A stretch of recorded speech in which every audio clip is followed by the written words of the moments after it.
अरे चिट्ठियां क्या थी? बगावत, मोहब्बत, प्यार, स्नेह, निमंत्रण और माफी था।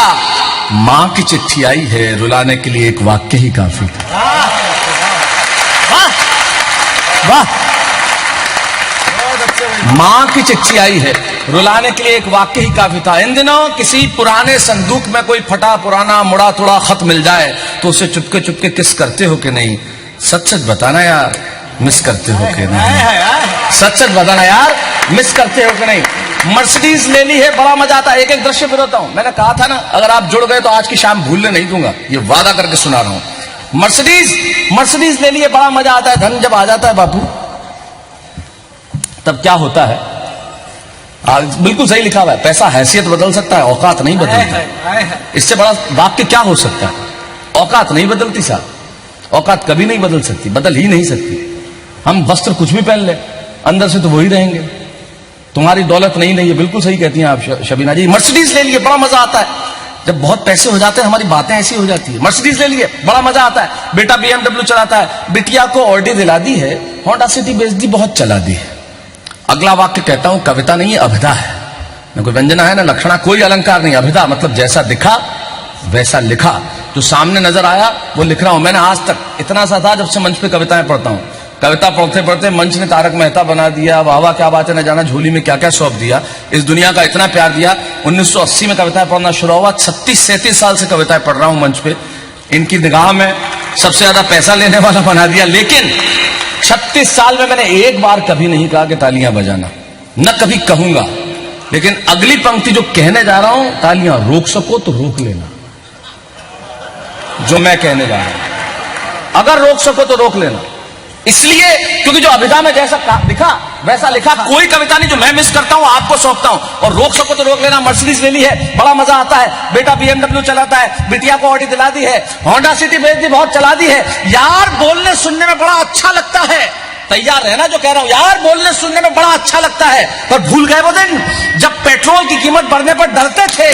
चला लो महंगी से महंगी कार, वो सुख कहां से लेके आओगे जब किराए पे 1 घंटे साइकिल लेके जाया करते।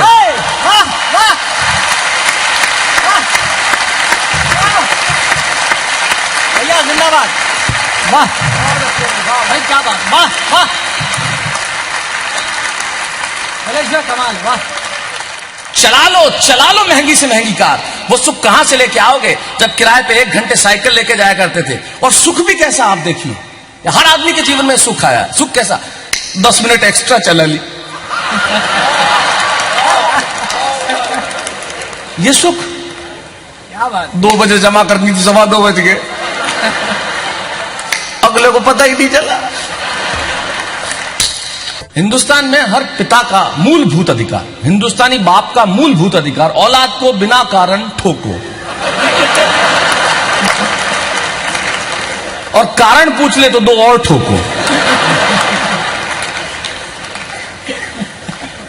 ठोको जरूर। शशि भाभी कहां बैठी? इधर बैठी। मूलभूत अधिकार, बिना कारण ठोको, ठोको जरूर। और मेरे पिताजी का तो ठोकने का कोई कारण होता ही नहीं था। मैं घर में एक दिन बैठा था, आए, पता नहीं किस मुद्रा में आए होंगे। मैं पैंट पहन के बैठा हुआ था घर में, पैंट शर्ट।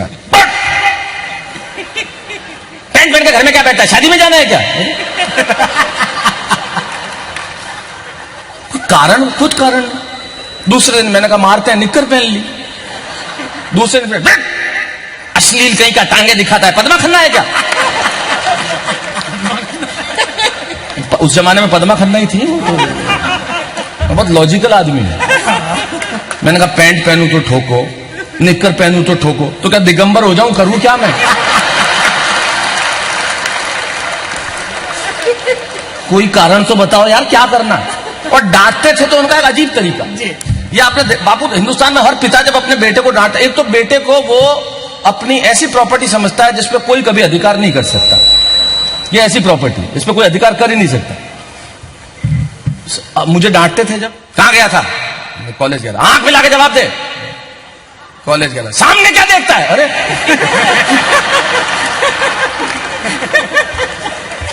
कभी कहते हो आंख नीचे करो, कभी कहते हो आंख तो लुकिंग लंडन टॉकिंग टोक्यो हो जाऊं, महंगा हो जाऊं, करूं क्या मैं? और उनके भीतर का व्यंग का, मैंने तो अपने मेरे 8वीं क्लास में मेरे टीचर ने नंबर नहीं दिए। उन्होंने कहा अच्छा मारपीट का पर्यायवाची लिखो। मैंने कहा श्री श्याम सिंह लोढ़ा।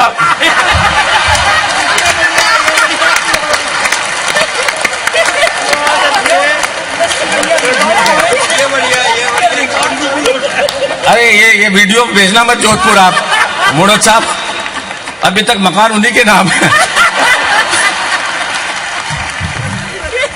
और आज भी वो इतने उनके होंगे सुपरस्टार शैलेश लोढ़ा घर के बाहर, घर में आते ही औकात दिखा देते हैं। क्या पहना है ये, क्या है क्या ये, वो कुछ भी पहन लो ऐसे ही करते हैं। अच्छा उनके भीतर का व्यंकार, मेरे में तो उनके 5% गुण आए साहब। अगर वो इस लाइन में होते, वो तो सरकारी नौकरी करते रहे, बहुत बेचारे सारे जीवन संघर्ष किए उन्होंने, शायद इसीलिए ठोकते थे। क्योंकि सरकारें पहले कैसी होती थी आपको पता ही है, तो ठीक तो अब आनी शुरू हुई है। तो वो इस लाइन में होते तो बहुत सफल होते, वो बहुत बड़े व्यंग का, मुझसे ज्यादा पैसे लेते, मैं तेरे को बता रहा हूं। 50,000 तो एक्स्ट्रा इसी के लेते कि मैंने इसको पैदा किया है।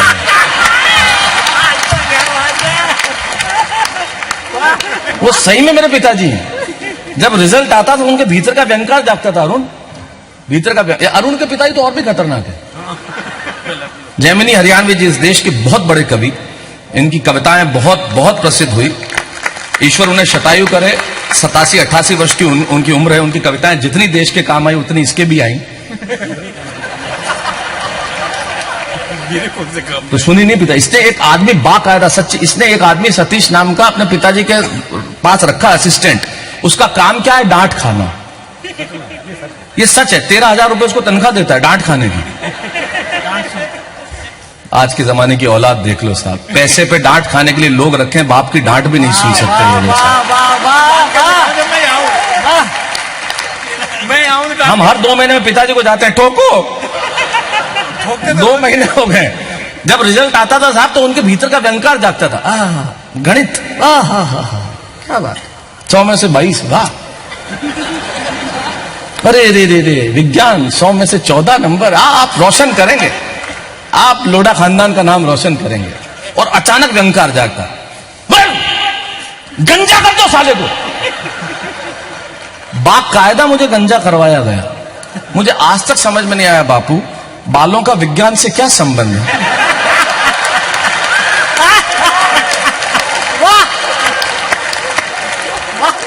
मैं मुंडाया निकला बाहर तो सामने मेरी उम्र का एक और मुंडाया हुआ आ रहा था।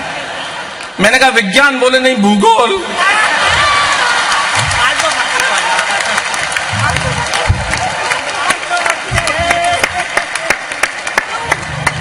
पंक्चर हो गई तो टेंशन, क्या पिताजी डांटेंगे, जेब खर्च से पैसे काटेंगे। यार महंगी, अगली पंक्ति मैंने कहा था कि तालियां रोक सको तो रोक लेना, इस बार छत नहीं फाड़ दो इंडोर स्टेडियम की, तो मुझे पता। आज महंगी से महंगी कार में पास में बीवी बैठ जाए ना तो लगता है इसी दिन के लिए तो परिश्रम के चक्कर लगाता था, पर जब वो स्कूटर के पीछे बैठ के कमर पकड़ती थी ना, दिल मचल मचल जाता था।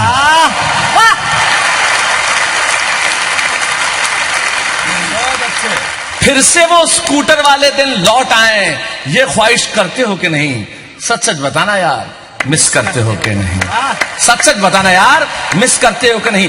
बैंक खड़े हैं दरवाजे पे, जितना चाहिए मिलता है, लोन देने वालों का चेहरा तुम्हें देख के खिलता है। लो, खूब लो, देने वाले हैं तो खूब लो। करोड़ों का व्यापार है, चुकाने की कोई चिंता नहीं, रोटेशन शानदार है, पैसा ही पैसे को खींचता है, बिल्कुल शुद्ध है, बात बिल्कुल बहुत सही है। लेकिन आज पैसे के दम पर तुम हर बिजनेस खिला लोगे, पर वो दोस्त से लिए वे 100 रुपए उधार भुला लोगे।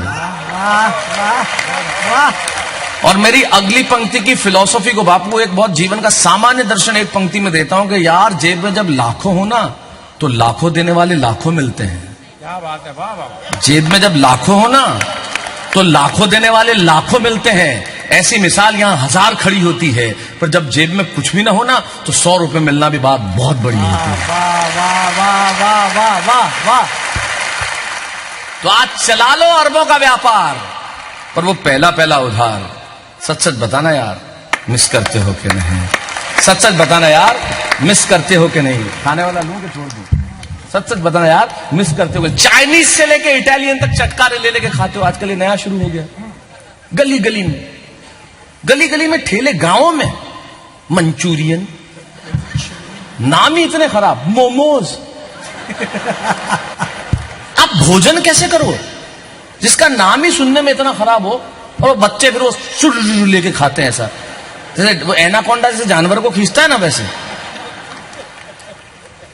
चाइनीज से लेके इटालियन तक चटकारे ले लेके खाते हो। शादियों में 150 आइटम के स्टॉल लगाते हो। हमारे पाखंड की हद देखो आप साहब, इतने आइटम खा सकता है कोई? मुझे कई बार लगता है सलाद से लेके वहां तक जाने में तो कोई 2-1 ऑटो रिक्शा साथ में आए तो चले, मतलब हद ही है। और उसके बाद आप देखोगे ईगो कोई ना कोई हट जरूर करता है। इतना आइटम लगे, आपने रसगुल्ला लिया नहीं, आपने प्लेट इतनी सी, अब इसमें मैं क्या क्या लूं?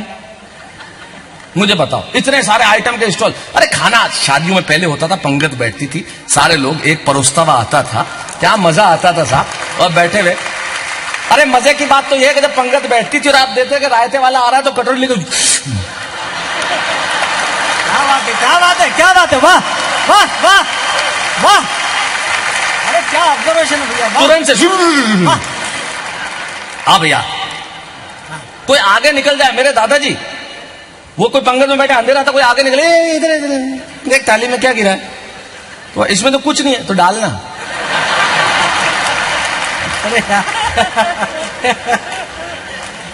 इतने आइटम को खाया जाता है। इटालियन काउंटर ने, ये काउंटर ने, वो काउंटर ने, थाई काउंटर ने, फाउई काउंटर ने, कोई खाया जाता है क्या? और करोड़पति आदमियों को बापू भिखारी बनते हुए देखना है तो तंदूर पे देखो, वो रोटी के काउंटर पे अरबपति भिखारी खड़े होते हैं, रोटी डालना ये।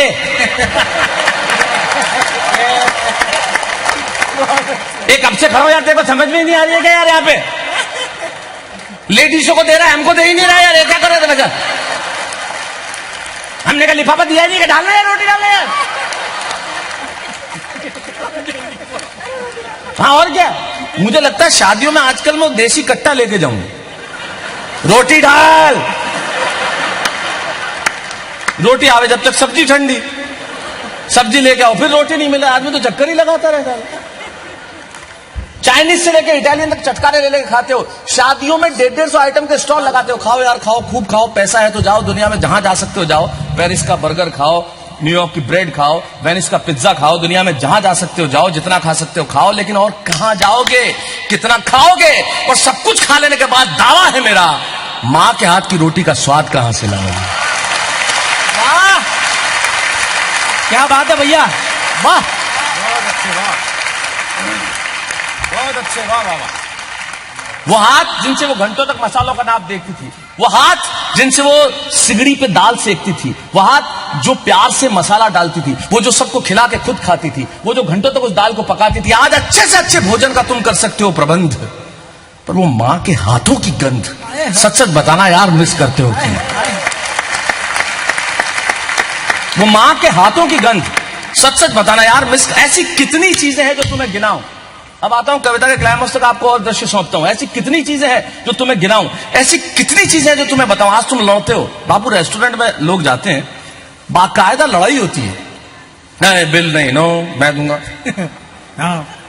गलत बात, मैं, तू नहीं देगा, मैं दूंगा। आज तुम लड़ते हो कि बिल, ऑब्जर्वेशन देखना, बात कितनी छोटी, लेकिन मैं क्या मिस करता हूं। आज तुम लड़ते हो कि बिल मैं चुकाऊंगा, बिल मैं चुकाऊंगा। भूल गए वो दिन जब कहते थे कल मैंने पिलाई थी, आज चाहे तू पिलाएगा। वाह वाह वाह, बहुत अच्छे। सच्चाई तो वही थी, कल मैंने पिलाई थी, कल मैं 2 दिन के लिए 50,000 रुपए लिए मैंने इससे, सिर्फ 2 दिन के लिए, वो भी दिल्ली में किसी को देने थे, आज वापस चुका, 2 दिन का भी ब्याज लिया इसने। ये दोस्ती होती है,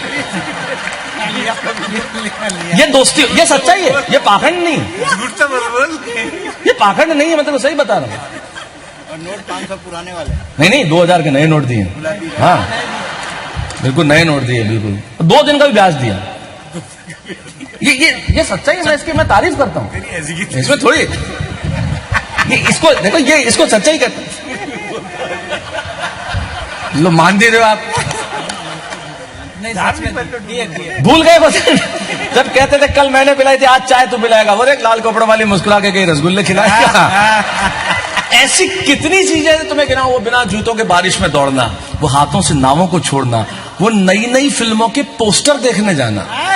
राजेश भाई बापू मैं टेलीविजन पे 24 घंटे अवेलेबल रहता हूं, कभी तारक मेहता बन गए, कभी कॉमेडी सर्कस, कभी महामुकाबला, कभी वाह वाह क्या बात है। ईश्वर ने इस देश में इतना प्यार दिया, टेलीविजन पे हम दुनिया के इस देश के नहीं दुनिया के सबसे लंबे चलने वाले डेली धारावाहिक हो गए। आप ही लोगों की मोहब्बत का कमाल है कि हमें वो सौंपा प्रभु ने।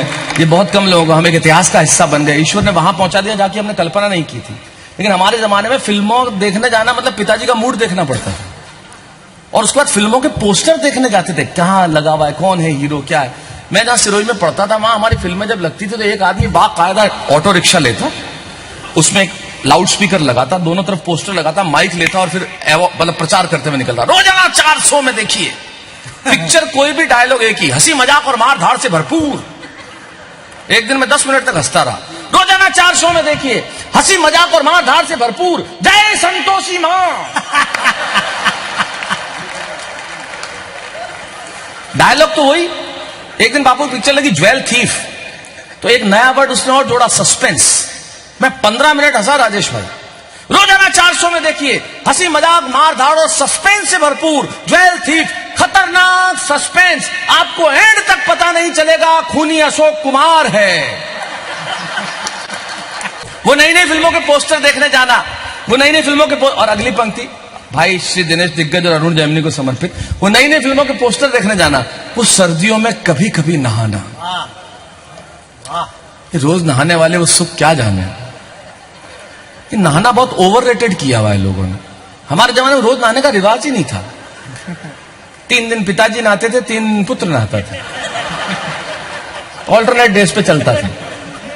नहीं सही बात, ऐसे ही नहाया जाता था, पानी की कमी थी। और स्नान भी 3-4, एक होता है चंचू स्नान, 4 बूंदली छक छक चंचू, एक होता है कान स्नान, भीगे कान हुआ स्नान, एक होता है स्पर्श स्नान, एक होता है गंधर्व स्नान, सोचा और हो गया। सोचा ये गंधर्व वाले, यो गंधर्व वाले मतलब गंधर्व स्नान वो कि जब तक शरीर में गंध न आए तब तक नहाना नहीं। वो नई नई फिल्मों के पोस्टर देखने जाना, वो सर्दियों में कभी कभी नहाना, वो बस में खिड़की वाली सीट के लिए लड़ना, वो किताब के अंदर दूसरी किताब रखकर पढ़ना।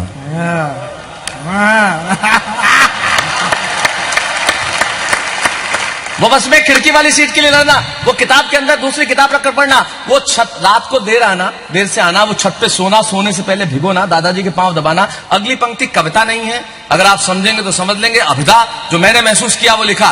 वो छत पे सोना, सोने से पहले भिगोना, वो वीसीआर किराए पर लाना। लेकिन मजा तो अगली पंक्ति देगी, वो वीसीआर किराए पर लाना और पैसा वसूल करने के लिए एक ही रात में 3-3 फिल्में चलाना। सुबह आंखें इतनी सूजी भी, आंखें सूजी भी है, समझ लो वीसीआर है। वो वीसीआर किराए पे लाना, पैसा वसूल करने के लिए एक ही रात में 3-3 फिल्में चलाना, वो छत पे जाना, एंटीना हिलाना। एक प्रोसेस होता था। बापू पूरे खानदान को काम पे लगाने का तरीका एंटीना होता था। 3 भाई हो तो तीनों काम पे लगते थे, एक छत पे, एक सीढ़ियों में, एक टीवी के पास। सत्य है, तीनों काम पे लगे। हिला हिला हिला, थोड़ा यूं कर, थोड़ा यूं कर, आया क्या, आया क्या, नहीं नहीं आ गया, रुक रुक। एक बार मिलके जरा। वाह,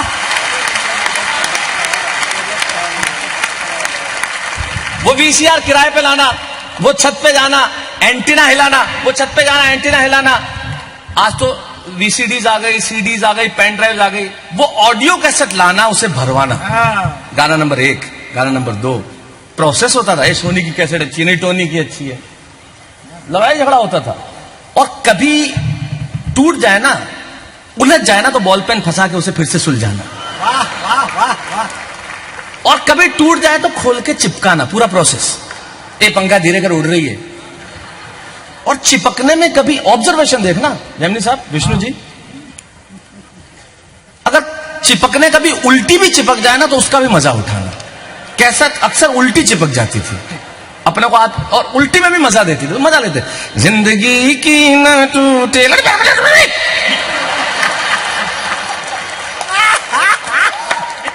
उन आंखों का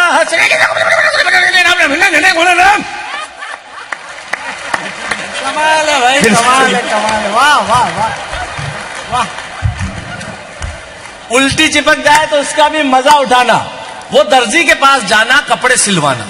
अब तो अब रेडीमेड खरीदते हैं, अब तो सिलवाता वो डिजाइनर। अब तो उस जमाने में तो सब कुछ दर्जी सिलता था। वो 38 की मोरी, 3 खानदान घुस जाए उसमें। ये स्वच्छ भारत अभियान तभी से चल रहा है।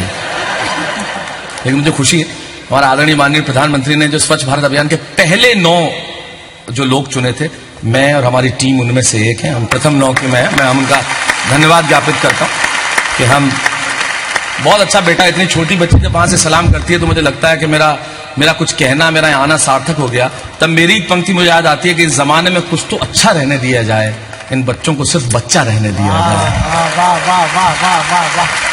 क्योंकि छत नहीं रहती, दहलीज नहीं रहती, दीवारों दर नहीं रहता, घर में बुजुर्ग ना हो तो घर घर नहीं रहता। क्या बात है। कैसेट चिपकाना, उल्टी चिपक जाए तो उसका भी मजा उठाना। अगली पंक्ति में अक्सर भूल जाता हूं, उसकी बात क्या है। दिनेश तेरे को याद है क्या? तेरे को तो कई कवियों की याद है, मेरी भी नहीं। कागज है मेरे पास, ये आखिरी पंक्तियां मैं अक्सर इसकी भूल जाता हूं, तब सुनाता हूं। वो कैसेट लाना और उल्टी चिपक जाए तो उसको फिर से चिपकाना। क्योंकि क्या है साहब, कविताएं जो है वो कई बार इतनी ऐसी हो जाती है दिल के करीब। और ये देखो, आप ये देखो, मैंने एक जेट एयरवेज की यात्रा में जो ट्रेन में जो कागज आते हैं ना, उस पर कविता लिखी थी। और ये कागज मैंने आज तक नहीं छोड़ा। चीज पुरानी हो जाए तो क्या छोड़ दी जाती है? रची तो पहली बार इसी पे गई है। नहीं तो इसी बात, ये सही बात है। अरे आप कुछ और अर्थ लगा रहे हैं, मैं वो नहीं कह रहा हूं। बात का गलत अर्थ ना लगाएं। आप दुर्ग से आए हैं, मैं जानता हूं, ऐसा अर्थ मत लगाओ। दीपक जी, ऐसा दीपक जी है ना ये, हाँ पहचान गया मैं दीपक भाई, ऐसा थोड़ी है। ये क्या गई रे ये कविता? हाँ तू देख यार, एक किधर गई आगे। नहीं, कोई भी पन्ना खोल दे तो क्या ऐसा थोड़ी है कि थाल पूजा कर लेके चले आइए, फिर अलग है थोड़ा मामला।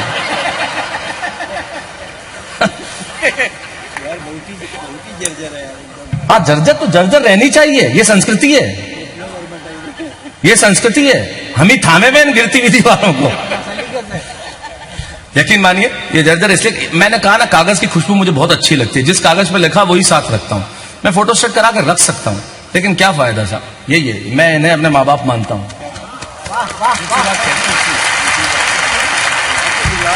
मैं पिछले दिनों एक कार्यक्रम में गया, एक धर्म का कार्यक्रम था बापू। मुझे बहुत कहा गया आप धर्म पे कविताएं सुनाइए। मैंने नहीं सुनाई साहब, मैंने नहीं, कोई दिक्कत नहीं, मैंने कतई नहीं सुनाई। इसलिए नहीं सुनाई कि मैंने सिर्फ एक वाक्य कहा कि मैं धर्म पर कविता इसलिए नहीं करता क्योंकि कविता मेरा धर्म है। सब सुनाता हूं। वो ट्रेन में, हाँ, वो ऑडियो कैसे भरवाना, गाने को फिर से भरवाना, छत पे जाना, एंटीना सिलाना, वो लाइब्रेरी में जाकर अखबार देखना, सर्दियों में अंगीठी के पास हाथ सेकना, वो ट्रेन में अपना बिस्तर साथ ले जाना, साथ लाया हुआ खाना खुद भी खाना, साथ वाले को भी खिलाना। उस जमाने को याद कीजिए साहब, हम खाना लेके जाते थे, थोड़ी देर में पूरा एक डब्बा परिवार हो जाता था। आज जगह जगह लिखा था अनजान आदमी के हाथ से न खाएं, जहर हो सकता है। मेरे साथ बैठने वाला परिवार होता था, आज साथ बैठने वाला अपराधी हो गया। तब मैं कहता हूं हमने क्या क्या बदल दिया। ट्रेन में लाया हुआ खाना साथ में खाना, खुद भी खाना, साथ वाले को भी खिलाना, वो एक ही कमरे में 7 भाई बहनों का रहना, वो एरोप्लेन को हवाई जहाज कहना। अगली पंक्ति बापू मैं क्षमा चाहते हुए कहना चाहता हूं, क्योंकि मैं आपकी उपस्थिति में कह रहा हूं, पंक्ति थोड़ी ऐसी वैसी है लेकिन सत्य है। क्योंकि हम हिंदुस्तानी इतने पाखंडी है कि हम सबने ये किया है लेकिन स्वीकार नहीं करते बापू। तब मैं कहना चाहता हूं, आपसे क्षमा मांगते हुए कहता हूं, आपकी उपस्थिति में कहना चाहता हूं, और कवि सम्मेलन में तो मैं क्षमा नहीं मांगता, सत्य है, लेकिन आपकी पावन उपस्थिति है इसलिए क्षमा चाहता हूं। क्योंकि पंक्ति थोड़ी ऐसी वैसी मतलब खराब नहीं है, लेकिन सत्य है। सत्य खराब भी होता है, सत्य खराब ही होता है, और सत्य अक्सर खराब होता है। वो ट्रेन में लाया हुआ बिस्तर साथ में लाना, साथ लाया पराठा अचार खुद भी खाना, साथ वाले को भी खिलाना, वो ट्यूशन पर पास वाली लड़की का जानबूझकर पांव से छूना। मैंने इसलिए कहा मनोज साहब कि ये पंक्ति में जहां भी कहता हूं एकदम खामोशी छा जाती है, क्योंकि हर आदमी ये जताने की कोशिश करता है कि उसने ऐसा नहीं किया।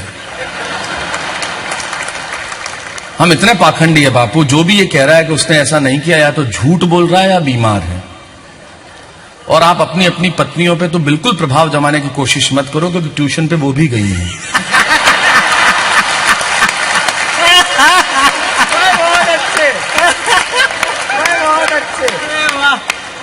सत्य है ये। ट्यूशन में तो इतने पाखंडी होते हैं हम लोग बापू। मैं बस में जा रहा था, एक आदमी बैठा, उसके पास में खाली सीट, एक बेचारा भद्र पुरुष आया, बोले खाली नहीं, सवारी। बेचारा चला गया। 2 मिनट बाद एक खूबसूरत सी महिला आई, शबीना जी, और उसने आके कहा सीट, हाँ। तुरंत वही पुरुष लौट के आया मुनोद साहब, बोले यही है आपकी सवारी? मेरी वाइफ है। क्या पाखंड है। मैंने कहा था चला जा साला, सीट दे देगा। ये पाखंड है हमारा। वो ट्यूशन में पास वाली लड़की का जानबूझकर पांव से छूना, वो अपनी साइकिल उसकी खूबसूरत लूना, अपनी साइकिल उसकी खूबसूरत लूना। मैं यकीन मानिए, मेरा पहला वाहन मैंने लूना लिया था। आज मैं चाहे मर्सिडीज चलाता हूं, चाहे ऑडी चलाता हूं, सत्य कहता हूं साहब, मैं उसके अंदर बैठ के भी लूना ही चलाता हूं। मैं वहां से बाहर आ ही नहीं पाया। वो अपनी साइकिल उसकी खूबसूरत लूना, वो रोज मंदिर जाती है, इस चक्कर में अचानक आस्तिक हो जाना।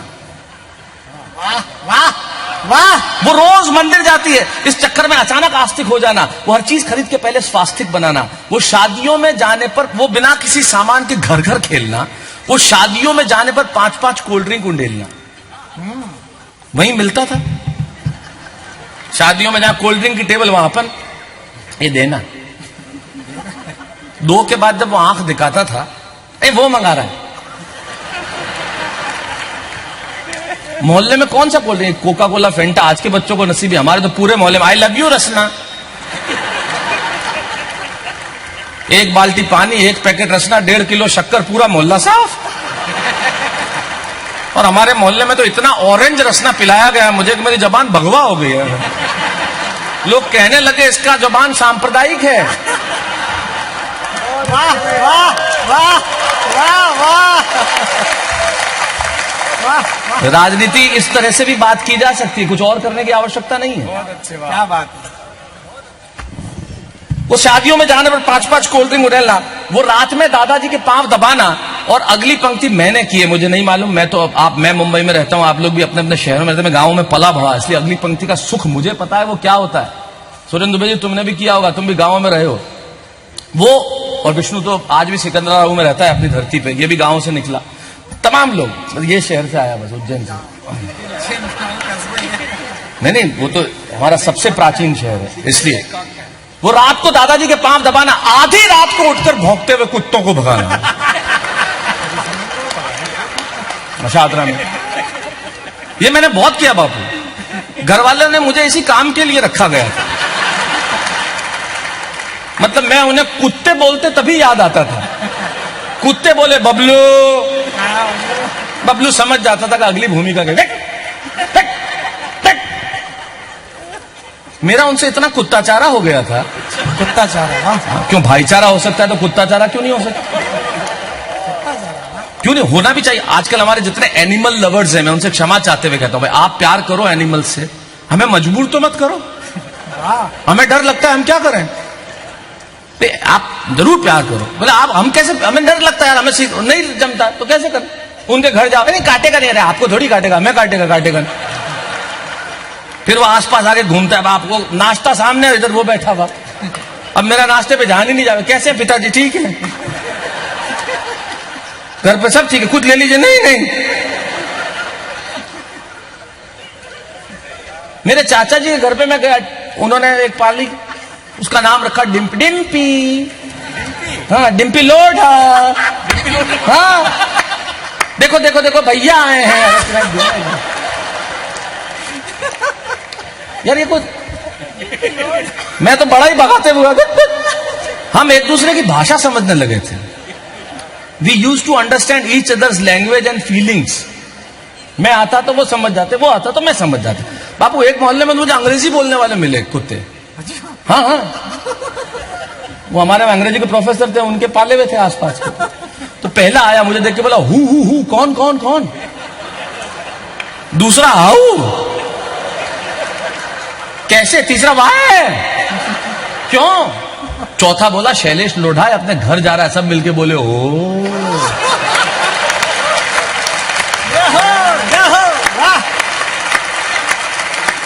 वो रात को दादाजी के पांव दबाना, अब समझ में आया पैसे क्यों लेता हूं? पूरा पैसे लेते हैं। वो आधी रात को उठकर भौंकते हुए कुत्तों को भगाना, वो दिवाली पे पटाखे चलाना, बहन से लड़ना, चोटी खींचना, भैया तंग करता है कहकर के रोना, फिर भी स्नेह का धागा नहीं खोना। जिंदगी में होता क्या था वो कॉमर्स और वो मम्मी का सर्दियों में स्वेटर बुनना। आजकल की मेरे पास बहुत, मैं गर्व से कहता हूं साहब, मेरी मां 1988 से विकलांग है। 1988 उनका एक्सीडेंट हुआ और बहुत सारे उनके, आज भी बैसाखियों पे है। आज तक 2017 मैं कहता हूं कि मेरे पिताजी ने अगर मुझे पीटा तो बहुत अच्छा किया, अगर उन्होंने वो नहीं किया होता तो मैं आज यहां नहीं होता। मेरी मां ने मुझे सर्दियों में हर दिन का 7 दिन के 7 स्वेटर होते थे, उनके हाथ से बुने हुए स्वेटर में मुझे कभी ठंड नहीं लगी। मुझे कभी ठंड महसूस, आज भी होंगे शैलेश टोडा कितने बड़े स्टार, कार्यक्रम खत्म हो, मैं दुनिया में कहीं भी हूं, मेरा पहला फोन उनको होता है, खत्म करने के बाद उनको, तो स्टेज से उतरने के बाद पहला फोन उनको होगा। इसलिए होगा कि मां को पता होना चाहिए कि बेटा कहां है। वो मम्मी का सर्दियों में स्वेटर बुनना, वो कॉमर्स और साइंस 2 ही सब्जेक्ट्स में से एक का चुनना फिक्स था। हमारे पिताजी के अपने नियम, व्यापार करना है कॉमर्स लो, नंबर अच्छे आए हैं साइंस लो, आर्ट्स तो गधे लेते हैं। खुद ही मैंने कहा आपके क्या सब्जेक्ट्स थे? 2 झापट पड़ी, मैं समझ गया उनके पास आर्ट्स थी।